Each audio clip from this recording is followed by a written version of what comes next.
한국에 보면 여러 가지 전통 중에 그 정월 대보름 그런 날은 이제 원래 전통에 따르면 그 달집 태우기, 지심 밟기 이런 행사들을 하잖아요. 그리고 또 밥을 이렇게 오곡밥 같은 걸 만들어 먹기도 하고 또 그런데 그 먹는 거나 이런 환경들도 그렇고 이제 행사 같은 것도 있는데 특별히 하는 게 있어요. 그게 뭐냐면 목욕 재개죠.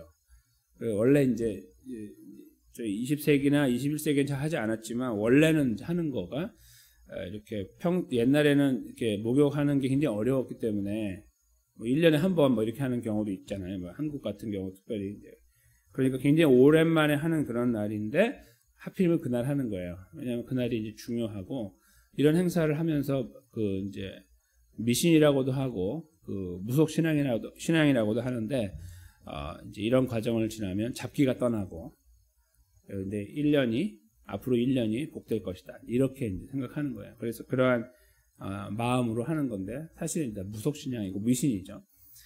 근데 거기에서 사실 저희가 볼 문제는 이제 목욕을 하는 거예요. 목욕 재개라고 하는 말은 목욕을 하는 건데 그거 하면서 마음도 한번 이렇게 깨끗하게 정비한다 그런 의미가 이제 있는 거예요. 그래서 이제 저 단어가 이제 실제로 쓰여지는 거죠. 목욕 재개라는 단어. 하나님 말씀 성경에서도요. 하나님께서 이스라엘 백성들하고 관계를 형성할 때 이렇게 기억해 보시면 아시겠지만 목욕을 하고 올라오라고 그렇게 말씀하셨어요. 그러니까 이제 하나님께서 상징적으로 시내산에 계시고 모세가 중간에 있고 이제 백성들이 아래에 있는데 다 나오는 게 아니라 남자들 중심으로 이제 하나님이 한번 이렇게 모으신 적이 있잖아요. 근데 그때에 몸을 정결하게 하라고 그랬어요. 남자들. 특별히 성인들이 그래서 이제 그런 일반적인 남녀 관계까지 다 중단하고 시간을 정한 다음에 깨끗하게 해서 올라오라 이렇게 말씀하신 적이 있죠. 그래서 하나님도 이제 사람과 관계를 형성하실 때 하나님의 거룩성을 설명하기 위해서 그렇게 하셨거든요. 그런데 예수님께서도 그와 똑같은 행동을 오늘 하고 계시는 거예요. 이제 실제로 사람들 앞에서 목욕하시는 건 아닌데 비슷한 형상이 이제 오늘 본문에 드러나고 있어요. 어제 저희가 종려주일을 지나가면서 예수님의 예루살렘 입성을 저희가 생각하고 눈여겨봤잖아요. 왜 우셨는지도 돌아봤고 결국은 모든 하나님 백성들을 위해 우신 거 아니에요. 그렇죠? 망하는 자들을 위해서도 우시고 하나님 백성답게 살지 못하는 자들을 위해서도 우신 거잖아요. 근데 그 거룩한 눈물을 뒤로 하고 그 모든 제자들이 다시 물러가서 베다니로 가서 거기서 하룻밤을 또 지내고 오신 거예요. 이게 오늘 다음 날이거든요. 제가 준비한 말씀은 이제 하루하루 그 날짜 월, 화, 수 이걸로 말씀을 준비했거든요. 그래서 오늘은 이제 월요일에 제자들과 함께 성전에 들어오시는 장면이 이제 연출되고 있는 거예요. 들어오셨는데 거기 이제 15절에 보시면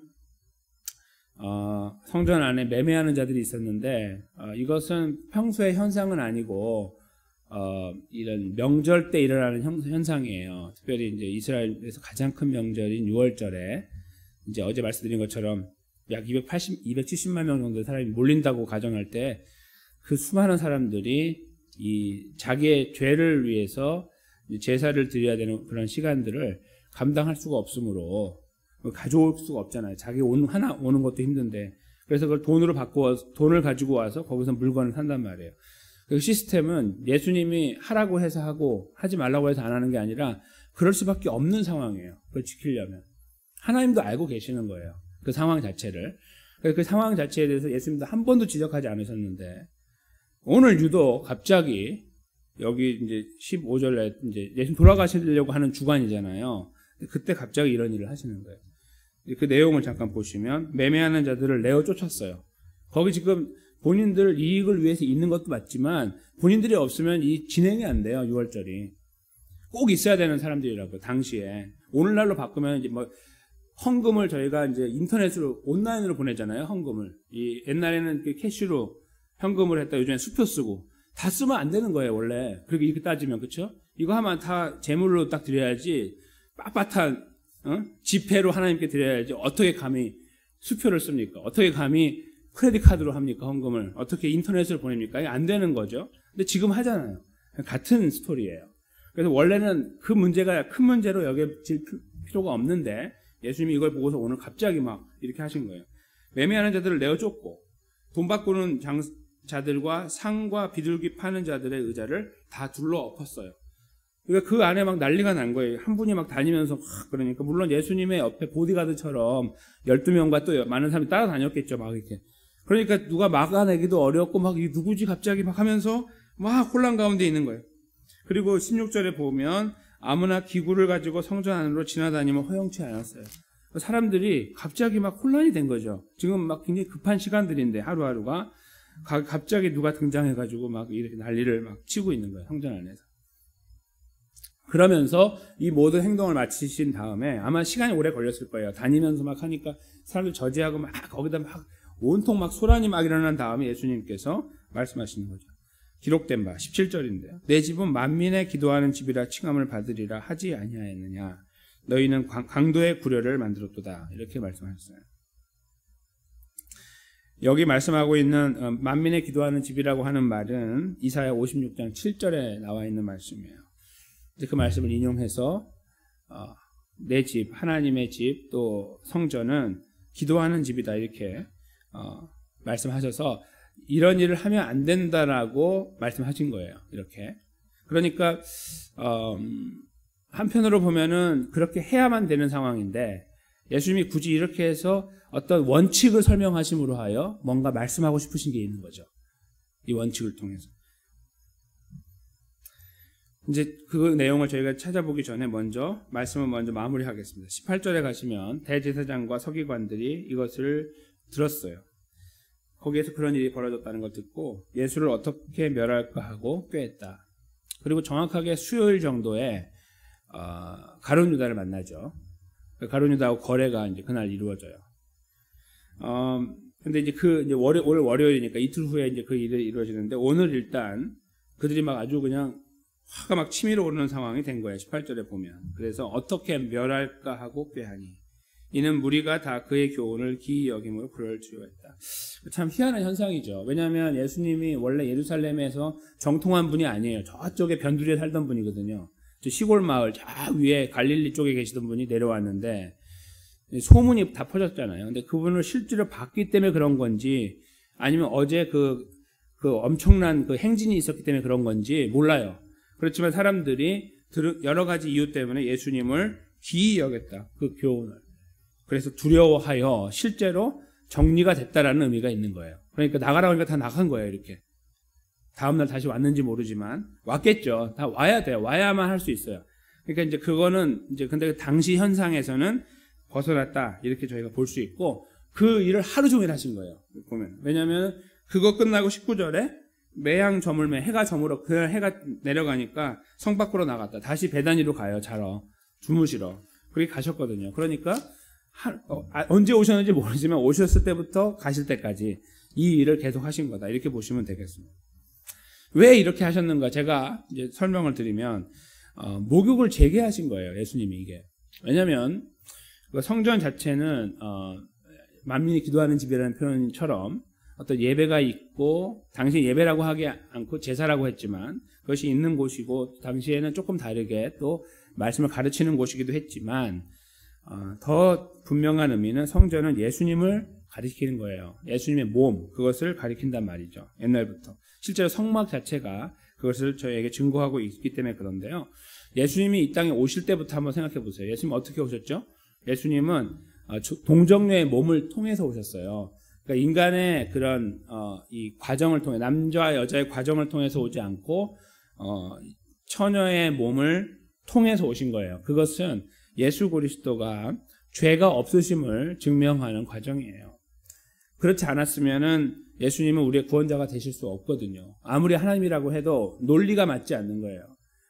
죄가 없어야 우리를 왜 죽을 수 있거든요. 근데 그 방법은 저희가 생각할 때는 몰랐죠. 방법이 없을 거라고 생각했을 거예요. 우리가 그걸 고민하는 사람들이라면. 그런데 하나님은 그 방법을 알고 계셨어요. 그러니까 남자가 없으면 되는 거예요. 인간의 일반적인 출생 방법만 떠나면 된다 이거죠. 그래서 예수님은 마리아의 몸을 통해서 이 땅에 오셨어요. 죄가 없으신 것을 증명하는 과정이 됩니다. 동시에 예수님은 살아가신 걸음 자체가 굉장히 거룩하게 구별하여 사셨어요. 자꾸 우리가 하나님의 나라, 하나님의 백성 이런 단어를 많이 사용하시면서 살아오셨어요. 가르치시고. 그러다가 이제 오늘 십자가를 향해 가는 걸음에서 사람들은 사실은 별로 관심이 없어요. 사실 저의 관심이 뭐냐면 십자가에 돌아가시고 부활하신 거에 더 관심이 있지, 어떻게 이 과정을 얼마나 정밀하게 걸어가셨는지는 이게 들여다보지 않으면 잘 모르기도 하고 관심도 별로 없어요. 왜냐하면 결론은 이쪽에 있으니까. 금요일부터 주일까지. 그렇잖아요?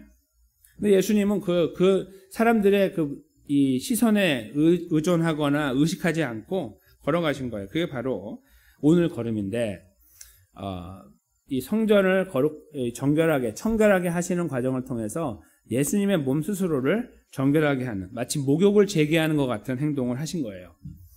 상징적으로. 오실 때도 거룩하게 오셨지만 돌아가시는 과정에서 그렇게 하고 싶으신 거예요. 왜냐하면 제물은 깨끗해야 되거든요. 예수님께서 정한 게 아니라 이미 구약에서 제물이 정해질 때에 흠없고 티 없는 것으로 정하라고 하셨어요. 특별히 그런 과정을 가려면 좀 성장한 동물은 불가능하잖아요. 막 긁히고 막 이러기 때문에, 이런 데가 막 모나고. 그래서 항상 새끼, 1년 돼, 이런 아주 어린 것들을 중심으로 항상 드리게 했어요. 그래야만 티 없고 흠 없는 것을 찾을 수 있으니까.